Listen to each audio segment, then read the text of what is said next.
নমস্কার বন্ধুরা, এটা চলেছি আমরা জয়সলমীরের পথে। চলে এসেছে দাদা, চিকেন আর রুটি, তাই তো মেনু? রুটি আর চিকেন। বলছে পেঁয়াজ পাওয়া যাবে? ব্যাস, না না।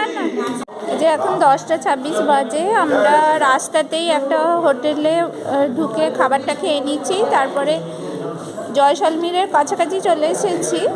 তো হোটেলে হ্যাঁ এখনো 100 কিলোমিটার দূর বলছে, তো ওই জন্য একটা হোটেলে ঢুকে খাবারটা খেয়ে নিচ্ছি, নিয়ে আবার রওনা দেব।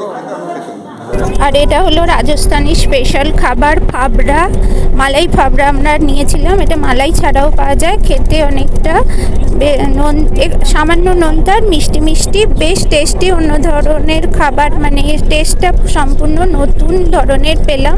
ঠিক আছে, এখনকার মতো টাটা।